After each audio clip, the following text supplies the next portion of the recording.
تۆکە حتا سیارەگە سیارێ بەدڵن نەبێت تااقەتنیە لێی خۆڕی سیارێ و ئەو شتێک کە خۆ حەزلێتی پیشەش ئاینەشە ئەمە پیشێمە کارەمە کراسێ نییە بەدڵن نەبوو فڕێ بێکاکە گیان ئێساکە چۆ کۆلێجەوەی تر مەسیری هەر لەگەڵ و کۆلێجا بێ 6 ساڵ تۆ کۆلێجەکە خوێنی دوایی چێکەی دوای خۆ ناتوانێت بگەڕێتەوە ئەگەر بڵی دەی ئێسا حەز و ئارەزوەکە و دوای 6 ساڵ بڕاتەوە بۆ کۆلێجەکەیت کە خۆی حەزی لێتی 6 ساڵ لە عمری ڕۆ بە قوربان اینجا چەند خەم و خەفەت و قەلەق و لەلانی دەرونیەوە چەند زەخت و ستێسی لەسەرە ئەمە شتێکی باش نییە ئێوە لەگەڵم کوڕەتان نایکەن ئەمە حەز و ئارەزوی ئێوەیە حەز و ئارەزوی ئەو نییە بەڵێ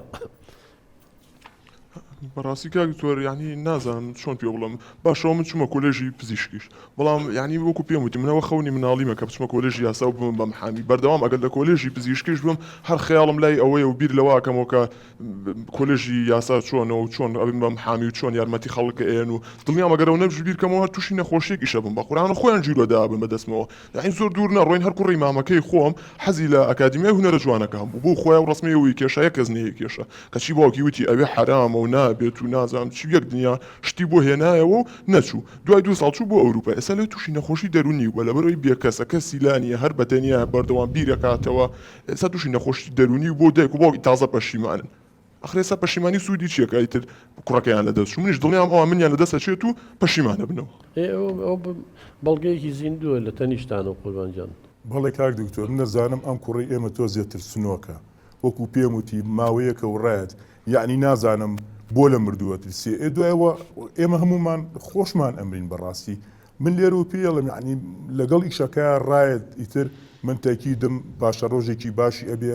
ئاخر مردوو چی ئەم لێ ترسێ بەس تۆ کە تەلەبەی 6 بوون با بڵێن بیدایەت پێشەوە ئیمتحانی کۆتایی بن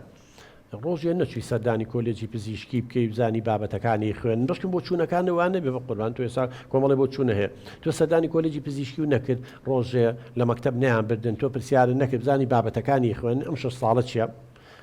یا پچوویدا سەردانت بکردا لە نزیکەوە هاوڕەیەکە هەر هەیە پێشتر لەو مەکتەبەیەوە بووە بزانە ئایا فعلە نقصانەی باوکو دایکە چێ لە ڕاز نییە بچووی تا بزانە تاقیب کردایەوە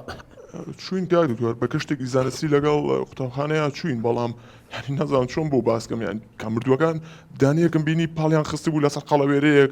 هەنێک خەڵکیە تەلەبەکانی لەسەر فێرەکەن بەڵێ قورآن کاک دکتۆر یعنی هەر زیڕم کرد یان پلە چوومە دەرەوە لە ژوورەکە من ناتوانم سەیری مردووشتی وا بکەم ئەوە تۆ کاکە لە مردووە ترسێ وەڵی زۆر جار لە خەستەخانە خاستن لە تەواریەکە و لە زۆر شوێنی تر و نەخۆشە مرێت دیتەوە ژیانە عمری تەواوە باش ئەبێ لە خەستەخانە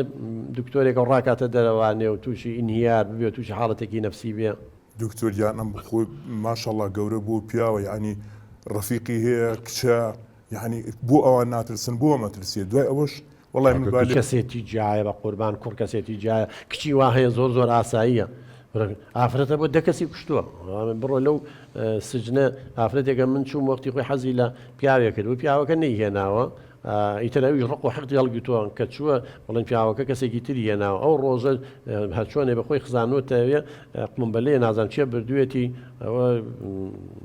وازەحە لە هەندێک شوێن چاگەزانن چێە تەقیبوانێ 12 خەڵکە کە بوو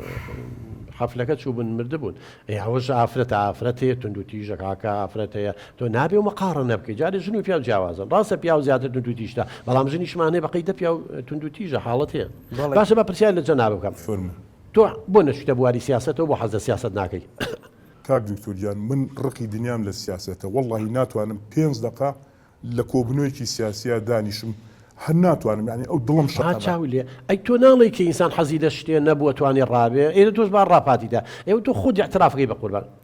من کە لەگەڵ تا دانیشتم جاری تر باسی حەز و ئارەزۆکان و پیشەکان و ئیشەکانە کرد ئەم پرسیارم لێ کردی هەمان جواب بدایە ئەوە تە خۆ دەڵی مڕقم لێتی 5 دقە لە کۆبوونەوەیکی حیزبیە کۆبوونەوەیکی نازانم چیە ناتوانم دانیشم کوڕەکە شت لە بوارێکی ترایە بەڵێ آخر بۆی ئێمەش حەزەکەین بچێتە کولی تۆ چکە ئەوە حەز و ئاواتی ئێمە ئەم کوڕە بین ڕۆژێک یعنی بێ بە دکتۆری عیبی چییە؟ لەو ساوە دکتۆرە ئەڵێ ئەمە حەزی خۆیەتی نابێ ئەو حەزەی بکوژین من گەشتمە ئەو قەناعەتی کە یعنی بەڕاستی قسەکانی تۆ ڕاستە لەوانەیە لە دکتۆریە فەشەل بێنێت با بچێتە من نازانم ئەگەر تۆ بڕیاربەی من بە حەزی کوڕەکەمانەکەی چۆنە ئێستا ئێوە کوڕەکەتان خسۆتە بەردەم دووشتەوە دووش یەک لێک ناخۆشترا ئێمەوە لە لانی دەرونیەوە پێڵێن ململانی پاشەکشە یان ئینسانەکەوێتە بینی دووشتی زۆر ناخۆشەوە بۆ نمونە کچێکەیە تەمەنی 15 ساڵە 7 ساڵە 18 ساڵە با بڵێ باوکیەوێ بیا بە پیاوێکی تەمەەن 7 ساڵ 6 ساڵ ژن بۆ خۆی بێنێ ئێم ئافرەتە فێڵە وەڵا شوو بەو نەکەی ئەو کوژم یا بێ پرچی سپی بۆنیتەوە شووی پێ بکە هەر ناخۆشە لە ماڵیشەوە بمێنێتەوە بیکوژێ یاخود سجنیکا لە ماڵەوە یانێ لە شو هەر ناخۆشە ئەم سڕاع ململانێ خەتەرە ئینسان تووشی کۆمەڵی کێشە و گرفتی دەرونیەکە خوشکی بێت ئێوە بم مامەڵێتان کوڕەکەی خۆتان خستۆتە ئەو سڕاع ململانی پاشەکشە هەردووکی ناخۆشە یەکیانە بێ بچێتە کۆلێجی پزیشکی حەزی لێنە دومیش نەچی حاشاو لەکەین هەردووکی ناخۆشە لەم کاتەیە سەرکەوتن زەحمەتە